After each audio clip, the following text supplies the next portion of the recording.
Hello, PE, the wind. The wind is coming, it's starting.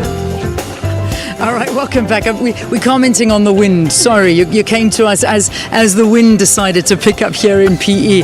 Well, you know, this beautiful, beautiful lady has been showing off to us, PE, and we've been threatening to go downstairs this entire broadcast. We were only meant to open up here and just sort of say hello to you and tell you that we're in PE and what a beautiful morning it is. And we haven't left. We've just stayed here the whole morning, and well, now the PE famous winds are starting to come in, but it's fine. It's okay. We'll deal with it. It's just, I'm so glad that we're getting to give you these magnificent visuals. When a lady is showing off, you make her strut her stuff and you show her off for it. Now, the reason that we are broadcasting from here, if you've just tuned in, there's a conference that's taking place that's talking about women. It's all about women. It's talking about how to better the lives of women, how to empower women, particularly women within the African continent. It's taking best practices from countries that are here within Africa and also beyond our borders of Africa to find out what it is that they are doing the right way to make women better. Now, the United Nations declared 2015 as the year of women empowerment, and this conference has made it the year that is only possible through economic empowerment. Well, the lady that really is behind this conference and who had an idea to put something like this together is the Social Development HOD, Nombulelo B. Hackula, and she joins me now on the program, looking absolutely magnificent. It's good to have you. Thank you very much. It's an absolute pleasure. So you had this dream that a conference like this was needed. Why did you feel it was vital? We are at the stage that we are reviewing as globally the Millennium Development Goals. And therefore it's important that we position Africa at the center of transformation. And from the African perspective, I believe that solutions for Africa have to come from Africa. This conference has taken an approach of a case study approach, real solutions that have been tested, because we are saying we need to benchmark with ourselves first before we go beyond. We need to trade with one another. Here we have representatives from Kenya, we've got representatives from Ghana, and we've identified the sectors that we believe that if we align ourselves with the Beijing platform, we need to be able to say, how do we unearth the wealth that is in abundance in our African continent? We know that Kenya is very strong on cooperatives. That's why we have a representative from Kenya. We know that Ghana is very progressive, especially in the textile industry, and art and craft.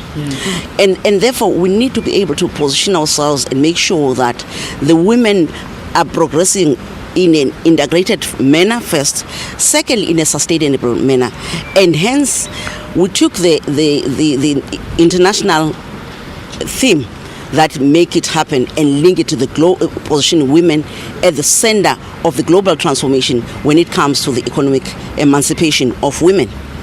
And this conference, therefore, is looking at practical solutions to make sure that the interventions that we do from the point of government, particularly we as a Department of Social Development, because we need to develop people to be self-sufficient and sustainable interventions to fight issues that are affecting women, issues of crime, gender disparity, issues of inequality, and make sure that ourselves as women will stand firm on our rights.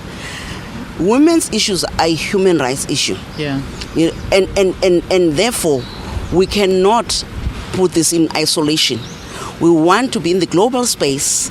In a day, tomorrow, we'll be leaving to join the New York conference, the Beijing conference that is reviewing the Millennium Development Goals towards Sustainable Development Goals. And we want to carry a strong position that was presented by our minister, but here, from our side, we are able to come up with concrete solutions that will be implementing. For instance, from yesterday's presentation, there was a presentation from India, which is talking a Kurumbasi model. It's a community model that's promoting a cooperation within the community. And we have a model in the province that we want to roll out nationally. In fact, it's a national policy, but we've taken the strides as the province of the Eastern Cape around the family-based model. And I see this model of India fitting perfectly as a model that we can look at implementing in our own province, because we have what we call an anti-poverty strategy that we developed from the point of making sure that we fight poverty in the province, led by the Department of Social Development. Yeah. We've identified 16 sites in our province, 2 in each district, and we believe that if we implement this model, we'll be able to be progressive and be able to put strides in implementing our objectives of the anti-poverty strategy, with women leading the change. Yeah. Because, when you empower a woman, you empower the world. Yeah. Ms. Ivy Mzamo of from our own Eastern Cape, the women farmer of the year 2014, she demonstrated that from humble beginnings of how she, as a woman, won the life of her own family single-handedly without having left her husband died early. And secondly, that she contributed in the community with the youth centers, everything that is developmental. So we really want to put women at the center of that transformation agenda. Okay. Well, I don't think there's much more I can add to that. I think that you've really told us what it is that needs to be done. And also something I know that you have said as well is that Africa has enormous unexploited potential of many ordinary women. And in South Africa, the Eastern Cape is sometimes referred to as a hidden treasure, where we're here to harvest the treasure of the ladies in this province and of South Africa.